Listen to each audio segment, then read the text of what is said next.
일본에서 선교대회가 있었는데 거기에 강사로 한 분이 참여했습니다. 그분은 내적 치유를 담당하는 분인데 사람들의 마음을 신앙으로 치료하는, 미국에서 공부를 하고 지금도 그런 단체를 섬기고 있는데 그분이 신학대학에서 교목으로 있습니다. 그런데 신학대학교에서 일주일에 한 번씩 예배를 드립니다. 그것을 채플이라고 하는데 그 예배 시간에 있었던 일을 울면서 이제 간증 설교를 합니다. 그 교수님께서 그 신학대학의 교목으로 오랫동안 있었는데 그 채플 시간 때마다 한 번도 빠지지 않고 참여하는 일반 학과 교수가 한 분 있었습니다. 되게 대학에서 그 채플할 때는 학생들한테는 참석하라 하고 교수는 잘 참석하지 않습니다. 그런데 이 교수님은 한 번도 빠지지 않고 참석했어요. 그리고 채플이 끝난 다음에 나갈 때 목사님이 교수님과 인사를 하면 그 교수님이 꼭 한마디 합니다. 어떤 때는 농담 같고 어떤 때는 진담같이, 저 목사님 술 좀 끊도록 기도해 주세요. 꼭 끊을 겁니다. 이걸 계속 말씀하는 거예요. 이렇게 말하기를 18년 동안 그렇게 했다 그래요. 그런데 어느 날인가는 채플을 마치고 보니까 이 교수님이 보이지 않아요. 알고 보니까 위암에 걸려서 죽었다는 거예요. 그 얘기를 하면서 슬프게 그 목사님 울립니다. 거기에 참여했던 모든 목사님도 따라 울었어요.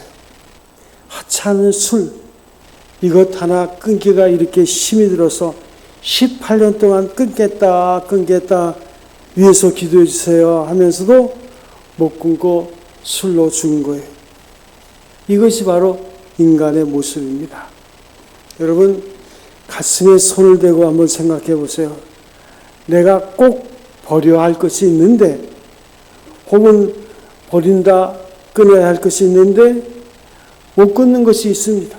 버리지 못하는 것이 있습니다. 수십 년 이런 생활을 계속하고 있는 거예요. 그리고 생각해 보니 얼마나 내가 하찮은 인간에 불과합니까?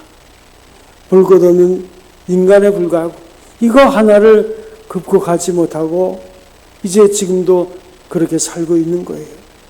그래서 우리가 신앙생활을 오래 했다고 자랑하십니까? 얼마나 우리가 자유한가? 스스로 자유할 수 있다고 생각하는가? 스스로 자유를 지킬 수 있다고 생각하는가? 우리 자신에게 한번 진실하게 물어봐야 됩니다. 상한 감정의 치유라는 책이 있는데 그 책 속에 나오는 일화입니다. 그 책의 저자가 미국에서 인디안 브라에 가서 화재가 있어서 참여했는데 그 인디안들이 모든 농산물 자기가 지은 것, 또 잡아온 새, 짐승 이런 것을 시장에 내놓고 파는데 한때 한 군데 보니까 불쌍하게 메추라기 수십 마리를 잡아서 다리를 다 묶어가지고 끌고 다니는 거예요.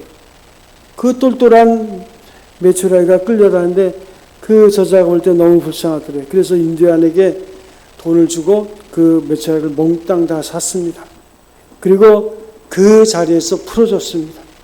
자, 자유해라 하고 풀어줬더니 그 메추라기들이 그 자리를 떠나지 않고 뱅뱅 돌더라는 거예요. 이 습관의 굴레라는 게 참 무섭습니다.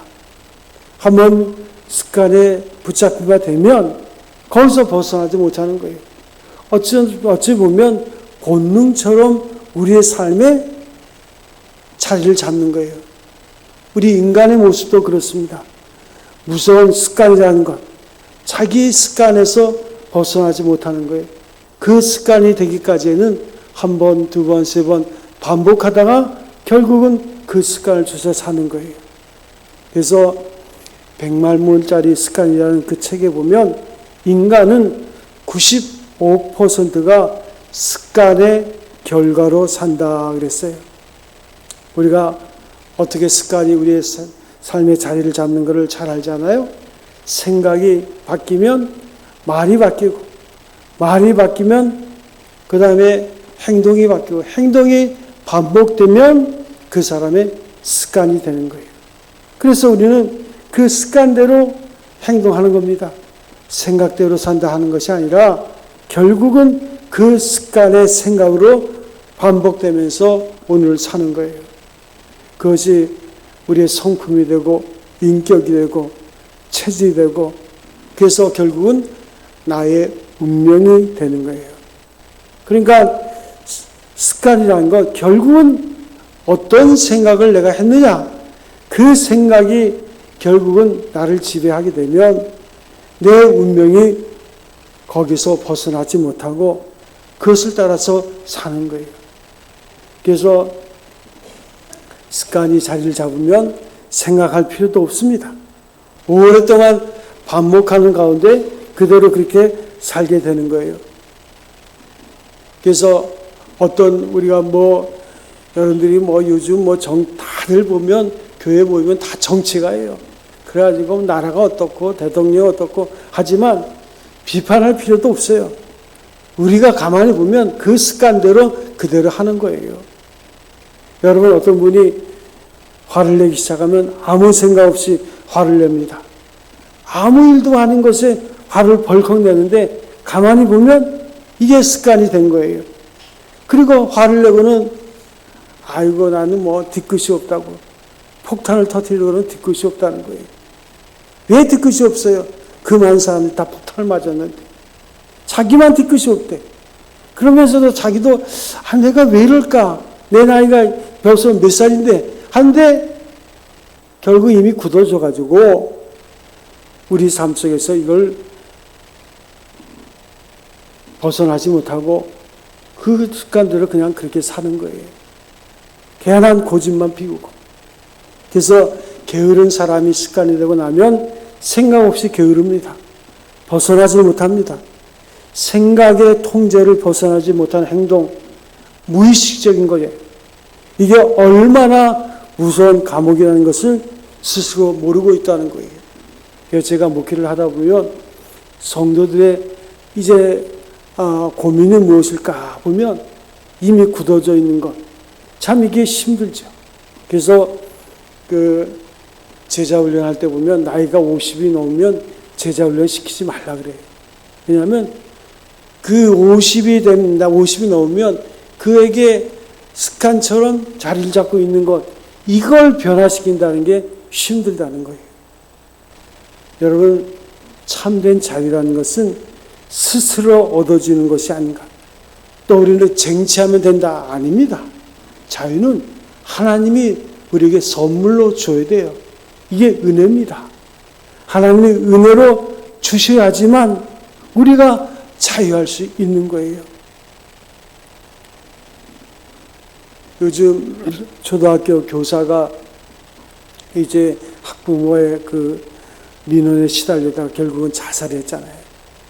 그랬는데 엉뚱하게 누가 욕을 많이 먹냐면 그 오은영 교수라는 그 어린 아이를 우리 아이가 이렇게 바뀌었다 하면서 하는 프로그램 하는 그 상담하는 분이 욕을 많이 먹어요. 왜 욕을 먹는지 아십니까? 아니, 어린아이가 그렇게 금방 바뀌지 않거든요. 그 한 아이를 바꾸게 하려면 엄청난 노력이 있어야 되고, 그래도 될까 말까 하는데, 거기 TV 프로그램에 보면 어떤 아이가 그냥 문제가 많았는데, 그냥 부모와 상담하고 아이랑 상담하면 금방 바뀌는 거예요. 그래서 마술사와 같다, 막 그런 얘기를 합니다. 이에 어린아이로부터 어린애기까지 우리가 잘못된 습관에 우리가 이제 물들게 되면 자유할 수가 없는 거예요. 그래서 빌리 그레이엄 목사님이 이런 설교를 합니다. 어떤 사람이 홍수가 일어나가지고 물에 떠내려가는데, 야, 내가 이 물에서 구출을 받아야 되겠다. 그래가지고 자기 힘으로 자기 머리를 붙잡고 아무리 물속에서 나오려고 해도 안 되는 거예요. 자기 힘으로 자기를 건질 수가 없는 거예요. 그래서 어떤 사람이 강둑에서 밧줄을 던져주면 비로소 그것을 붙잡고 내가 벗어날 수 있는 거예요. 내 혼자서 애쓴다고 구원받을 수 있는 것이 아닙니다. 인간은 절대로 자기 스스로 구원받을 수 없어요. 여러분, 성경에서 말하는 구원은 죽어서 하나님 나라 가는 것만이 구원이 아니라 내 일상생활 속에서 끊지 못하고 버리지 못하고 계속 끌고 다니는 그것으로부터 벗어나지 못하는 것, 그것으로 벗어나는 것이 구원이시고 벗어나지 못할 때 우리는 참된 자유를 누릴 수 없는 거예요. 그래서 자기 노력과 수고와 결단과 결심 아닙니다. 여러분, 얼마나 결심해서 왔는가? 그 결심이 얼마나 열매를 맺었는가? 결국은 나이가 들면 포기하는 거예요. 그래서 오늘 성경은 아주 깨끗하게 몇 마디로 읽어줍니다. 진리를 알 때 진리가 너희를 자유케 하리라. 진리를 알지니 진리가 너희를 자유케 하리라. 내가 자유하는 것이 아니라 내가 진리를 알게 될 때. 예수께서 요한복음 14장 6절에 말씀하십니다. 나는 길이요 진리요 생명이니 나로 말미암지 않을 것은 아버지께로 올 자가 아무도 없느니라. 그리스도 예수를 진정 알아야지만 참된 자유를 누리는 거예요. 내가 진리를 깨달아 알 때 그 내 마음속에 그것이 확고해지고 나를 지배하고 있는 이 진리가 나를 비로소 자유케 하는 거예요. 우리가 잊지 말아야 됩니다. 여러분, 이 나이에 내가 뉘우치고 회개하고 아무리 해보세요. 우리가 우리 안에 거하시는 성령의 인도하심 속에서 우리 자신을 하나님께 맡기고 진리 되신 그리스도 예수 안에서만이 참된 자유를 누릴 수 있는 것이지 우리가 진리를 깨닫지 않고서는 자유할 수가 없는 거예요. 그래서 오직 진리가, 영원한 진리가 우리를 자유하게 할 때만이 자유할 수 있는 삶을 살게 되는 거예요. 자기 스스로 자유치 못합니다. 우리가 운전하다 보면 신호등이 있습니다. 빨간불이면 딱 서야 돼요. 그런데 저 신호등에 내가 끌려가는 것 같지만 결국은 그 신호등 때문에 내가 자유한 거예요. 신호등이 나를 지켜주는 거예요. 근데 신호등이 나를 자유케 한다 생각하는 사람이 있고 어떤 사람은 왜 하필이면 내가 갈 때마다 딱 그 시간에 빨간불이 켜져가지고 나를 이렇게 멈추게 하냐고 욕을 합니다. 저것 때문에 내가 못 간다고. 그 사람은 불쌍한 사람이에요. 진리의 길은 때로는 속박일 수도 있고 나를 억압하기도 합니다. 여러분, 설교 말씀을 들을 때 내가 수용할 수 있는 말씀이 있지만 어떤 말씀은 잘 받아들이기 힘들어요. 왜요? 이미 내가 고착화된 거예요. 나의 삶의 습관으로 자리를 잡은 거예요. 그러니까 그걸 변화시키려는 게 안 돼요. 우리가 진정 하나님을 인정하고 성령 하나님, 나는 이 나를 얽매이고 있는 이 부자인 것으로부터 내가 자유하기를 원합니다. 이걸 내가 끊어버리기를 원합니다. 내가 이것을 버리기 원합니다. 하나님 앞에 진정 이것을 인정하고 주의 성령이 내 삶의 중심에 거하기를 구할 때 우리는 진정한 자유를 누리게 되는 거예요. 여러분, 죄를 짓는 자마다 죄의 종입니다. 아주 확실해요. 죄를 짓는 순간에 우리는 죄의 종이 되는 거예요. 그래서 우리가 이제 그 죄인의 저주 의식에 매이게 되는 거예요. 그래서 예수를 믿으면서도 아직도 버리지 못하는 그 죄, 그 죄의 종된 삶을 사는 분이 있어요. 한번 죄를 짓고 나면 죄가 나에게 들어와서 죄가 나를 지배하게 됩니다. 죄가 습관화하는 거예요. 그러므로 나는 판단의식이 약해지고 도덕성이 약해지고 양심이 흐려지고 아니 왜 예수 믿으면서 저렇게 말하냐고. 그게 안 돼요. 나도 알아. 내 말이 좀 좋은 말을 했으면 좋겠는데 이게 완전히 습관이 돼버린 거예요. 죄의 노예가 됩니다. 죄가 가리키는 대로 갈 수밖에 없어요. 이제 내가 자유가 없어요. 죄를 지으면 죄의 종이에요. 죄를 짓는 순간 사망의 노예가 되는 거예요. 욕심이 인자한 즉 죄를 낳고 죄가 장성한 즉 사망을 낳느니라. 죄의 마지막 품삯은 뭐예요? 죽음이에요. 죄는 내가 죽을 때까지 그 짓을 하고 죽게 만드는 거예요. 죄가 나를 주장할 때 사망이 나에게 같이 온다는 걸 이걸 잊지 말아야 돼요. 나에게 자유가 없습니다. 과거의 죄 때문에 살 길 없고 또 나약성 때문에 앞으로 짓게 될 죄 때문에 나는 자유할 수가 없어요. 그 노예 상태에서 벗어나지 못하는 거예요. 그래서 사도 바울도 로마서 7장에 보면 고백합니다. 그때 사도 바울은요, 복음을 전하고 죽은 자를 살리기도 하는 놀라운 기적을 많이 베푼 거의 성자 수준입니다. 그런데 그가 뭐라고 말하냐면 나는 원하는 선은 행할 수 없고 원치 않는 죄만 짓게 하는도다. 오라 나는 곤고한 사람이로다. 이 곤고한 사망의 몸에서 누가 나를 건져내랴. 그가 지금 자기 자신을 직시하고 있는 거예요. 내게 자유가 없다는 거예요. 사망의 권세가 나를 끌고 가고 있는 비참한 모습을 스스로 알고 있는 거예요. 그러므로 내가 그리스도 예수께 감사한다. 왜냐하면 오직 예수 그리스도의 능력만이 죄의 속박으로부터 나를 구원하신 것이다. 그래서 사도 바울을 보면 그의 생애를 보면 항상 그는 자기가 계획하고 준비하고 애를 썼다가도 성령이 그의 감동을 주지 않으면 안 움직여요. 그는 자기 자신이 어떠한 사람인가를 알아요. 사람들은 그를 신처럼 섬기는데 자기 자신은 자기를 알아. 그래서 늘 겸손하게 하나님 앞에서 성령의 인도하심을 구하는. 그래서 성경은 말합니다. 아들이 예수님이 우리를 자유케 함으로 참으로 자유로우리라. 로마서 8장 6절에 보면 말씀합니다. 우리의 육신이 미약해서 할 수 없는 일을 하나님께서는 해결하셨다.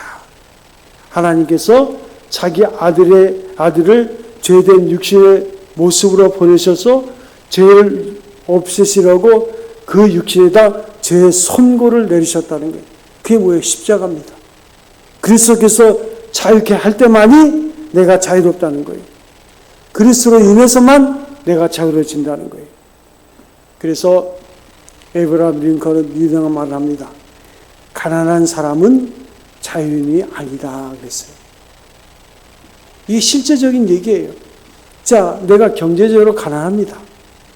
먹고 살려다 보니까 원치 않는 일을 해야 되고 가난하니까 그 소중한 자유를 빼앗기는 거예요. 경제적 가난이 어느 사이에 도덕적 가난, 정치적 가난, 완전히 노예가 되고 마는 거예요. 그런 거로 그는 실제적으로 가난한 자는 자유인이 아니다. 여러분, 예수를 믿으면 생각이 부요해지는 거예요. 그 복음의 능력은 뭐냐면 생각이 부요해져요. 믿지 않는 사람의 특징이 뭘까요? 생각이 없어요. 생각이 부족해요. 생각이 가난해요. 그러니까 우리가 볼 때는, 객관적으로 볼 때는 왜 저 사람이 저렇게 인생을 사나 생각이 없는 거예요. 그것밖에 생각 못해요. 그러니까 예수 믿는다는 것은 생각이 부유해지는 거예요. 부유해지니까 거기에 따라서 건강도 찾아오고 또 부유함도 쫓아오고. 그래서 마태복음 5장에 보면 구원받은 이후의 삶 속에서 마음이 가난한 자는 복이 있다. 예수께서 그랬었어요. 마음이 가난하다는 건 뭐예요? 내 마음이 부족하다. 내 생각이 부족하다는 것을 알고 하나님 앞에 주님 나는 생각이 부족합니다 라고 하는 자는 복이 있나니 천국이 저희 것이며 그 마음의 부족함을 가지고 슬피 우는 자는 애통하는 자는 복이 있나니 하나님이 위로가 있을 것이며 우리는 늘 오늘도 주일 모여서 하나님의 말씀 듣습니다. 우리가 다 아는 것 같지만 아직도 우리의 인생은 부족함이 많은 걸 알아요. 말씀을 들으면서 자꾸만 깨닫는 거예요. 야, 내가 저 부분은 내가 적용에 대해서 내가 변화돼야 되는데, 그런데 그 부분을 가지고 성령 하나님 나를 도와주세요. 내가 이것을 끊기 원합니다. 여기서 버리기 원합니다. 라는 분은 그것으로부터 자유함을 얻을 것이고, 그 말씀을 들어도 왜 오늘따라 이렇게 나에게 힘든 이야기를 하냐고 이러면서 그냥 지나쳐 가면 그냥 그렇게 인생을 사는 거예요. 우리가 어느 정도 경제적인 여유를 가지고 살아야 되는데, 그러면 경제적인 여유가 넉넉하면 자유인가? 그것도 아닙니다. 더 큰 노예 상태에 빠질 수가 있어요. 스스로는 자유할 수 없어요. 말씀이 계신 곳에 자유가 있고 믿음이 있는 곳에 자유가 있을 뿐입니다. 나 스스로는 절대로 자유할 수 없습니다. 그래서 아들이 예수님을 자유케 하면 이게 무슨 말입니까? 죄 사함 받음으로 내 죄를 사하느니라. 그 말씀을 들을 때 비로소 내가 자유할 수 있고, 내가 너에게 영생을 약속하노라 할 때 자유할 수 있고, 여러분 잘 아는 대로 십자가 옆에 있던 강도가 그 예수님께 간청을 합니다. 나를 기억하여 주옵소서. 그때 예수님이 내가 오늘 너와 함께 낙원에 있으리라. 그 한마디를 들으면서 그 강도는 비록 죽어가지만 그 시간 자유인이 된 것입니다. 의외로 많은 크리스찬들이 예수를 믿는다 하면서도 죽음의 근에 매이고 죄의 속박에서 벗어나지 못하고 옛사람의 그늘에서 헤어나지 못하는, 자유하지 못하는 분들이 있는 거예요. 그래서 반복돼서 짓는 죄 때문에 괴로운 거예요. 지금 선교사로 사역하고 있는 김 목사님이라는 분이 있는데, 전에 집사님이 계실 때 일입니다. 그는 어느 대학에 교수로 있으면서 총장 비서실장으로 있었어요. 근데 어느 날 급하게 그 부인 집사님부터 전화가 왔습니다. 남편이 병원에 입원했는데 신방을 해달라는 거예요. 그래서 가서 예배를 드리고 나니까 그 남편 김 집사가 눈물을 흘리면서 고백합니다. 목사님, 이대로 죽어도 천국 갈 수 있나요? 그 자초지종을 들어보니까 이 김 집사님은 술을 마시면, 한번 술 마시기 시작하면 인사불성될 때까지 마시는 거예요. 그런데 술을 마시고 정신을 잃어버렸어요. 깨보니까 도로 중앙선 한복판에 누워있는 거예요. 그래서 119 구급차에 실려서 병원에 누워있다가 깨어난 거예요. 그리고 가만히 누워서 자기의 모습을 보니까 너무 슬픈 거예요. 그래서 명색이 그래도 대학 교수고 박사학위까지 받고, 그런데 내가 왜 이 지경이 됐나? 자신도 알아요. 그런데 술을 마시기 시작하면 어떻게 된다는 것을 압니다. 그런데 이 술을 끊을 수가 없는 거예요. 그 예배를 다 마치고 목사님 기도해 주세요. 제가 술을 끊기 원합니다. 간절히 기도하는데 그 부인 지사님이 가장 눈물을 많이 흘리며 기도하더라고요. 그러면서 기도가 마친 다음에 그 지사님 말해요. 목사님, 이제 신앙생활 처음부터 다시 시작하겠습니다. 그리고는 세가족 5주 과정의 성경 공부부터 시작했어요. 그리고 그 세가족 5주 과정의 성경 공부를 끝난 다음에 제가 마침 교회에서 대각선 전도 집회가 있어가지고 새신자를 모아 한 몇천 명 초청에다가 이제 그 예배 드리는 그때 그 집회 때 구원의 간증, 내가 어떻게 예수를 알게 했다는 구원의 간증을 시켰어요. 그러니까 제가 자신이 구원, 그 몇천 명 앞에서 구원의 간증한다니까, 제가 몇 시간이라도 할 수 있습니다. 딱 5분 안에 맞추는 거예요. 5분 안에. 그 5분은 내가 예수 믿기 전의 모습, 예수님 영접하기 전의 모습, 예수를 믿게 된 동기, 그리고 믿은 다음에 변화된 나의 삶 모습, 그리고 나는 지금 예수님을 뭐라고 고백합니다. 그 구원의 간증을 시켰어요. 그 후에 신학을 하고 지금 목사 안수를 받고 선교사로 선교하고 있습니다. 오직 말씀만이, 오직 진리만이, 오직 성령의 역사가 내 안에 있을 때 나도 모르게 순수생각이 없는 거예요. 제하고 보면 그거 별거 아닙니다. 모든 욕심으로부터 자유하고, 모든 허영심으로부터 자유하고, 모든 불안과 공포와 죄로부터 자유할 때 비로소 몸도 건강하고 정신도 건강하고 참된 평안이 우리에게 임하는 거예요. 그래서 내가 너희를 자유케 하면 참으로 자유하리라. 십자가의 은혜로 제사함받고 오직 성령 안에서 사랑의 종이 되고 그 사랑을 할 줄 알고 믿음의 삶을 사는 거예요. 그래서 로마서 8장 9절에 보면 아들의 영이 없으면 그리스도인이 아니다 그랬어요. 고린도후서 3장 17절에 보면 주의 영 성령이 계신 곳에는 자유함이 있느니라. 정확하게 말하면 성령을 내 삶에 모시고 내 삶의 중심을 모시고 성령 하나님이시여 오늘도 주님께서 나와 함께 하심을 믿습니다. 주님 나와 동행하심을 믿습니다. 이 성령을 날마다 인식하고 그분과 함께하고 그 가운데 기도하고 주의 말씀 묵상한 자의 삶을 살 때 그 성령이 있는 곳에 참된 자유함이 있는 거예요. 사랑하는 성도 여러분, 십자가의 은혜를 믿음으로 과거의 모든 죄로부터 자유하고 영생을 믿음으로 모든 불안으로부터 자유하고 십자가의 사랑을 믿음으로 허무함으로부터 자유할 때 그를 통해서 하나님의 나라가 확장되고 하나님의 뜻이 하늘에서 이루어진 것처럼 이 땅에서 여러분과 저를 통해서 주의 뜻이 이루어지는 귀한 삶이 될 줄로 믿습니다. 기도하겠습니다. 우리 아버지 하나님, 오늘도 거룩한 주일로 예배에서 우리가 주 앞에 나왔지만 우리의 마음속에 아직도 불편함과 힘든 일들이 있습니다.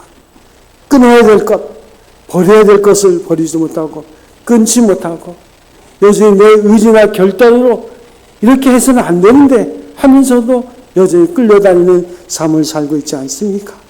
주님, 나의 힘이 아니라 내게 능력 주시는 자 그리스도 예수 안에서 모든 것을 끊고 버리고 온전한 자의 삶으로 하나님 앞에 설 수 있도록 인도하여 주시옵소서.